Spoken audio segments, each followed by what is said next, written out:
Ngayon ay araw ng linggo kaya tayo ay maglaba. Medyo sinipag lang po ang person yan kaya yan maaga nakapaglaba. Habang inaantay kong mapuno yung pinapatulo kong tubig sa batya, eto nagsasampay muna ako. At pagkatapos magsampay ay sisilipin ko yung niluluto ko sa kusina. Ganito po kasi ang gawain ng isang ina. Naglalaba, habang naglalaba umiikot ang washing ay nagsala na ng lutuin. Para mamaya oras ng tanghalian ay may makain na. Binuksan ko po yung kaldero ng kanin namin at tiningnan ko kung luto na. At eto na nga, luto na nga at pinatay ko na yung apoy. At silipin naman natin yung mga nag-iintay sa akin na tiklopin. Yan po yung tinanggal ko kanina. Medyo nakakapagod na pero sige lang, kaya pa. At dahil di pa naman po luto yung niluluto kong ulam, may balik na muna ako sa labas.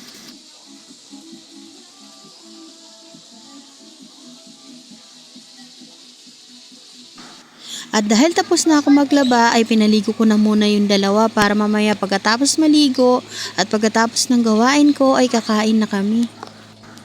At hihirit pa ang kuya niyan, gusto pa ay magtagal sa tubig. Sabi ko hindi pwede kasi inuubo nga sila.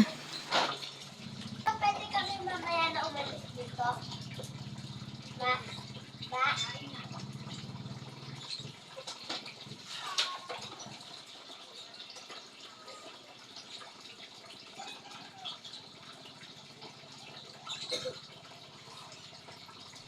Hindi na namin hinintay si Papa sa ganun umuwi. Baka nasa may yung wala siya sa kanto ba? Alam mo na lang. Kanina siya wala siya. Bala ka. At dahil tapos na nga kami maligo parehas ay nakahanda na yung pagkain at kakain na kami. At dahil wala naman po kami sabaw ay magkakamay na lang daw po sila. Medyo gutom na kami niyan kaya hindi na namin inantay yung papa nila dahil namamasada pa po siya.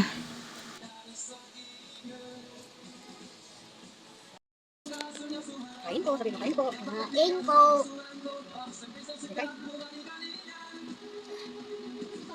Kain ng mga baby. Tapos ako maligo, kaya yan ang baby namin.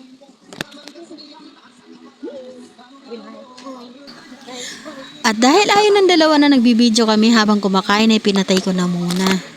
At fast forward nga ay nakatapos na kami kumain at eto ako namamahinga sa loob ng kwarto, nanonood-nood ng TV.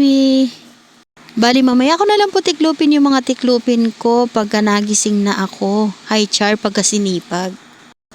Hanggang dito na lang muna guys. Thank you for watching. Bye-bye!